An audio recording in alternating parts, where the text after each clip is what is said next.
Good afternoon. Here is Sunshine Report. I am Olatomiwa Donald Falaye.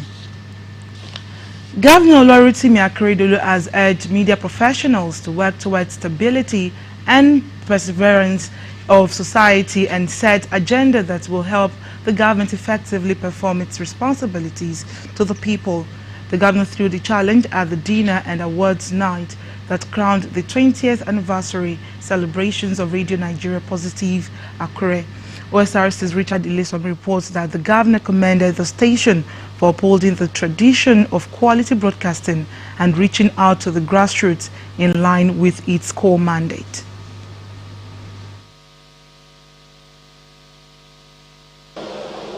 Established in 2002 by the administration of President Olusegun Obasanjo, Radio Nigeria Positive FM Akure is 20 years, and guests including Governor Olorunrotimi Akeredolu are here to celebrate the station's 20 years journey in broadcasting. Governor Akeredolu was represented by Chairman of Osrc Media Group, Mr. Kunle Adebayo. As the occasion had in attendance representatives of Oni of Ife, the DJ of Akure, political and religious leaders, media stakeholders and fans of the station. The station's general manager, Mrs. Olubumi Olalere, excited by the journey so far, promised to build on the solid foundations laid by her predecessors to achieve the original intent of disseminating information for the grassroots.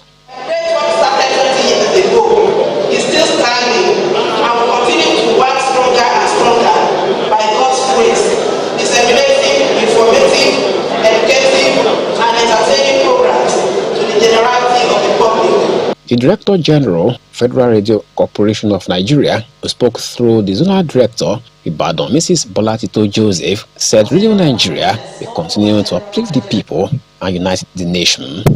This was what FM have been doing in the last 20 years.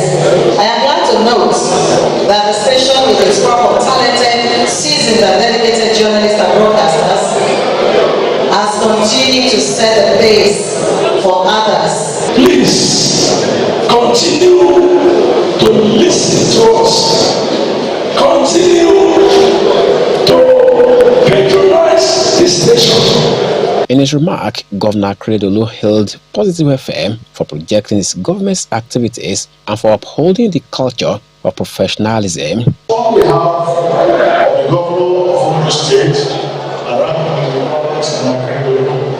I am very, very happy to have shared this kind words, his very kind words, his love and respect for the station, for the tradition, for the beauty of professionalism which you have upheld. The governor challenged media professionals to ensure the stability and continuity of society by educating and disseminating genuine information to the people. Established to support continuity of society, preservation of society. The media is called by them. I tell my staff, I say that no matter how many millions of people are in this state, they are in your hands. Whatever you do to them is what they will follow. And stay. Happy birthday to you. One of the highlights of the event is the cutting of the anniversary cake, coordinated by the governor, as some Nigerians who have excelled in their various fields were honored for their contributions to the progress of humanity. I grew up knowing Radio Nigeria, so it's a special grace, by the grace of God, to have counted me worthy of this honor. I give glory to God. In 20 years, Radio Nigeria Positive FM has wormed its way to the hearts of people of Ondo State, even as the station says it has no plans to rest on its laurels. Richard Ilesom, Osrc News. Meanwhile, the Secretary to Ondo State Government, Ms. Princess Oladuniodu, has urged journalists and bloggers to engage more in investigative reports that will discourage spread of fake news in the interest of the society. She gave the charge in Akure while receiving the new executives of the Nigerian Union of Journalists (NUJ) Ondo State Council, led by the chairman Leke Adegbite, in her office. According to Princess Odu, media professionals, as the conscience of the society, must not allow quacks or unprofessional bloggers destroy the noble profession of journalism. The SSG, who was speaking against the rumored death of Governor Olorunrotimi Akeredolu, urged NUJ and other media professional bodies to sanction unethical practices for a viral society. The Ondo State Chairman of the NUJ, Leke Adegbite, while assuring of the commitment of journalists in the state to professionalism, promised that the union will strive to end quackery in the profession. Adegbite also urged the state government to continue to prioritize welfare of workers. Ondo State government will harmonize various laws to ensure provision and distribution of power in the state. Chairman Board of Directors, Ondo State Power Company Limited, Ifeoluwa Oyedele, said the state government is thinking in the right direction with the establishment of the company and enabling laws.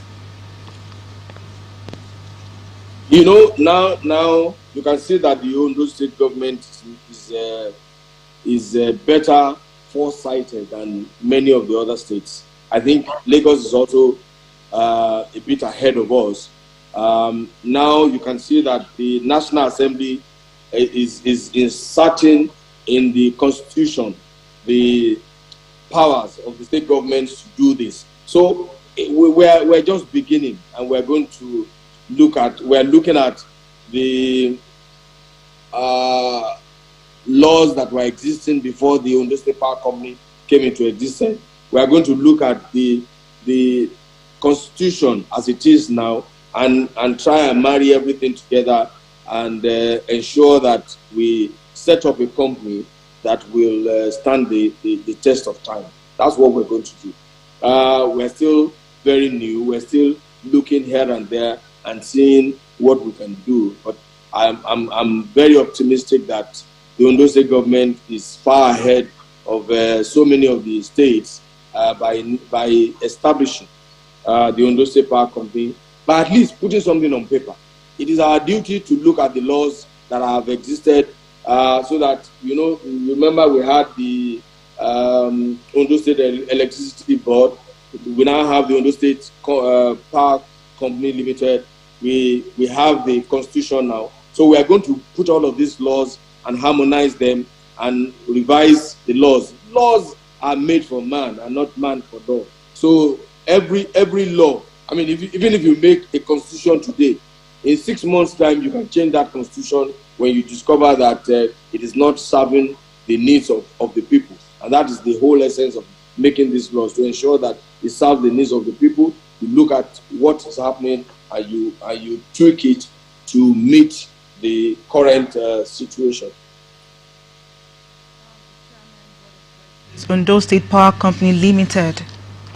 Stakeholders in the cocoa supply chain in Ondo State have been charged to always produce quality cocoa in line with international best practices and work to actualize the 500,000 metric tons envisaged for the next 2 years, so as to position Nigeria as one of the world's largest producers of the commodity in the next 5 years.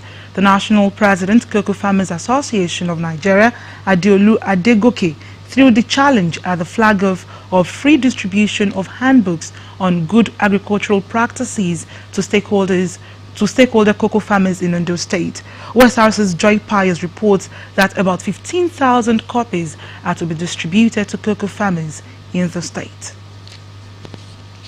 Cocoa is one of the leading foreign exchange earners in Nigeria. The country is currently the world's 4th largest producer of cocoa after Cote d'Ivoire, Indonesia and Ghana, as well as the 3rd largest exporter. Nigeria presently produces above 300,000 metric tons annually, with an average production of 350 to 400 kilograms per hectare. In Ondo State, cocoa cultivation is one of the leading cash crops and also a major agricultural produce which contributes significantly to employment generation and foreign exchange. To improve its production in the state, cocoa farmers under the aegis of Cocoa Farmers Association of Nigeria, CFAN, gathered at the Cocoa Farmers House in Akure to flag off the free distribution of Cocoa Gap Handbook to smallholder cocoa farmers in the state. In his welcome address, CFAN National President Adeola Adegoke said the aim of the distribution is to ensure that cocoa farmers are enlightened and trained on the proper usage of pesticides and management of other climate-related issues. We need to enlighten and train our cocoa farmers on responsible use of pesticides, GAP, and climate-smart cocoa practices cannot be overemphasized. Considering the EU due diligence introduced in the world cocoa supply chain and the threat to ban all cocoa beans that are not sustainably sourced. In their goodwill messages, Secretary to the State Government, Princess Oladunni Odu, represented by Mr. Aderemi Olabode, Senior Special Assistant to Governor Oluwarotimi Akeredolu on Agric and Agribusiness, Akin Olotu, and other agricultural stakeholders acknowledged the strides recorded in the cocoa sector under the current administration and called on all cocoa farmers in the state to key into government's vision. Within this 5 years plus that Arakunrin has been at the saddle of affairs, he has given out over 3 million seedlings of cocoa. So 3 million seedlings of cocoa, let's say at 50% survival, it means across the state today, we're having about 1.5 million young cocoa seedlings. Receiving the handbooks, cocoa farmers in the state promised to put the contents to use for the improvement of cocoa production. Our cocoa production in Nigeria are now being rejected due to quality and minimum residue level, and that is how we came about this. The idea of producing the Cocoa Gap Handbook for free distribution to cocoa farmers is in conjunction with Cocoa Research Institute of Nigeria, Harvest Feed Industries Limited, Federal Ministry of Agriculture and Rural Development, Federal Ministry of Industry, Trade and Investment, and other stakeholders as contribution towards the sustainability of the cocoa supply chain in Nigeria. Joy Pius, OSRC News. The disturbing rate of moral decadence among young Nigerians, particularly teens, is leading public discourse across the country. This followed a viral sex video of a Christian school's pupil, which many have condemned as a dangerous development among future leaders of the country. To this end, Osrc Current Affairs Program, The Big Issue, will today engage a school administrator, Mr. Oladele Olakweju, on the topic Arresting Youth Decadence. An associate professor and Dean Faculty of Law, Adekunle Ajashi University, Gbenga Okesamuel, and a clinical psychologist, Mrs. Evelyn Onibi, will be panelists giving insight on the program. You can stream the program live on our website www.osrc.ng, on Facebook and YouTube at OSRC TV Ondo. After 21 years of impactful engagement, the Ondo State branch of the Self-Reliance Economic Advancement Program, SEEP, says the organization has justified its coming on stream. SEEP was set up to enhance economic empowerment of the less privileged on self-reliance as well as poverty alleviation through the provision of loans. OSRC's Joy Pius again reports. Self-Reliance Economic Advancement Program (SEEP) marked 21 years of excellent service by promoting sustainable livelihood for the less privileged in the society. This prompted the celebration, which brought together representatives from various states to Ondo Town in Ondo local government area of Ondo State. Globally, SEEP has impacted so many lives across at least 19 states of the Federation and currently has over 500,000 members. As a major contributor, SEEP is a committed organization to the promotion of small medium-scale enterprises in Nigeria. The SEEP Executive Program Director, Mr. Olatunde Oladokun, while appreciating members for choosing SEEP, outlined the objectives it was set up to achieve. The SEEP is for microfinancing, to help the people below the ladder, to establish them with a small loan, and they have been doing it for the past 21 years. And that is why we are celebrating the stakeholders, to give them assurance and to tell them that there's a better future ahead. The celebration created an avenue for members whose lives have been touched positively to testify to the impact of the program in their lives. 2019, I came to the annual meeting at Ilori. The director awarded me with Hajj. He also awarded me with Okada. From that single Okada that the director awarded me with, I'm now having almost 5 Okada on ground. SIB have helped me even last year. My new building that I start is as a result of the progress I made from the money I collected. So I've been benefiting a lot. Now I'm on loan of 600,000. So SIB is very good and they have done a lot for me.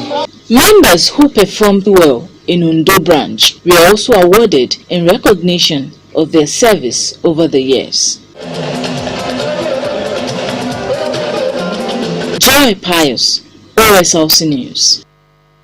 Now to sports. Thousands of supporters turned out to welcome Sunshine Stars FC of Akure back home on March Day 24 of the 2022 Nigeria Professional Football League as the team made an instant impact with a win over league leaders Rivers United. Leonard Ugochukwu's 5th-minute header was the difference between the sides, taking its tally to 7 goals this season. Osrc's Abiodun Adewale reports that the Deputy Governor of the state, Lucky Ayedatiwa, was at the Ondo State Sports Complex to experience the homecoming with the fans.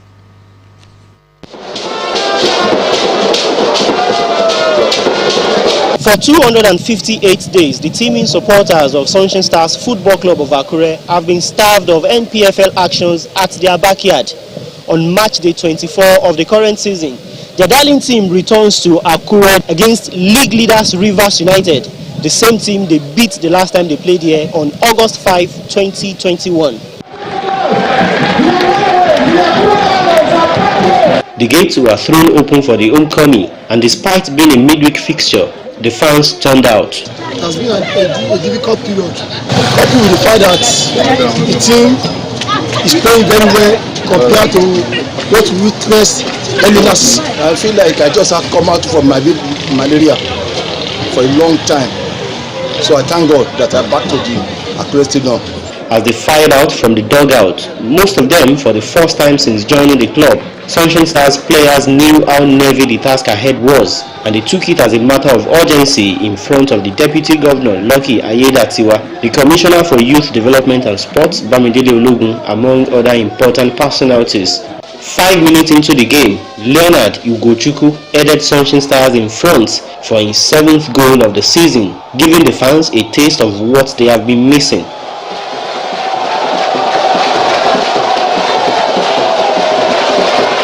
Rivers United showed why they've only lost once this season, dictating the pace of the game as much as they could, while Sunshine Stars curtailed their visitors and protect their lead into the break.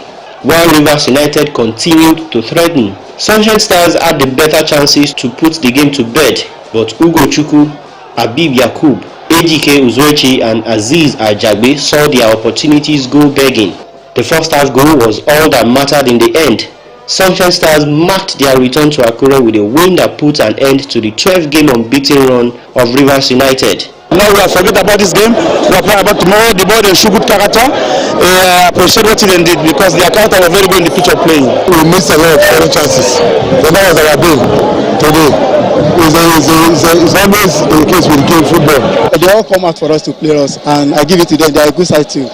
So to me, I don't expect myself to be scoring every goal. So I will need to work towards so that I will be able to achieve my aim this season to score more goals at the end of the season. This is how we do in Akure. We just need to put more effort, keep on playing. If we are playing good, our fans, supporters will continue to support us.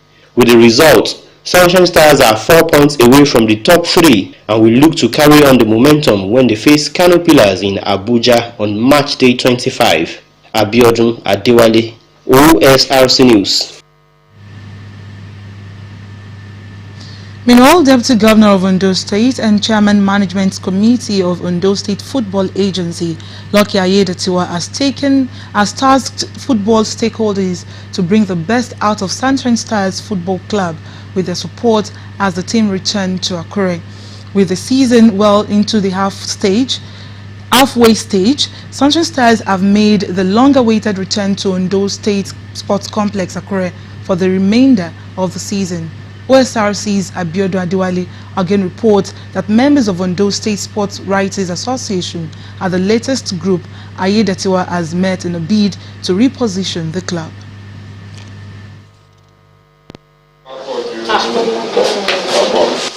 It is the second interface between members of Ondo State Chapter of Sport Writers Association of Nigeria, SWAN, and the Deputy Governor, who is also the chairman of Ondo State Football Agency Management Committee. This time, the parley is to rally support from the sport writers as Sunshine Stars FC make the long-awaited return to Akure. Chairman of SWAN in Ondo State, Wahab Bankole, highlighted collective and individual efforts to cover activities of the state's football team, affirming that the job will now be made easier as the team return home for the rest of the season. It is one thing to have a good plan, it's another thing to have it executed. When I heard the fact that you have played with FA, the stadium boys, the referees, sports council, now with sports workers, I think, man, it's highly commended because everybody will now have that sense of belonging. Everybody will have to, be on the same page with the state government as to what we're trying to achieve, as regards the ambition or the set target that we are set to achieve at the end of the current campaign. Deputy Governor Lucky Ayedatiwa harped on the importance of professionalism in relation to the image of the club. He also rallied more support from other stakeholders, urging them to help the team actualize their set targets. This is our focus. Once we can do that, we know that we are going places, because that will send signal to all of that team that Sunshine Stars has come to stay home. Because the focus is continent, really. We are just being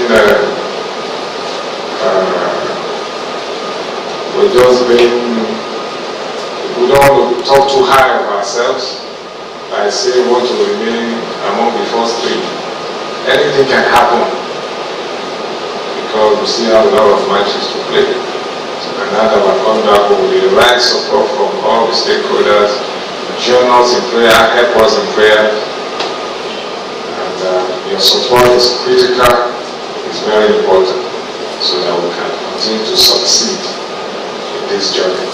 The new head coach of the team, Emmanuel Dutch, was also unveiled before the sport writers. Thank you, sir. According to Ayedatiwa, the club might have changed managerial hands mid-season, but the replacement of Deji Ayeni with the former Abia Warriors handler will not change the ambition of Sunshine Stars FC. Abiodun Adewale, Osrc News. And that's it on Sunshine Report. Thanks for watching. Good afternoon.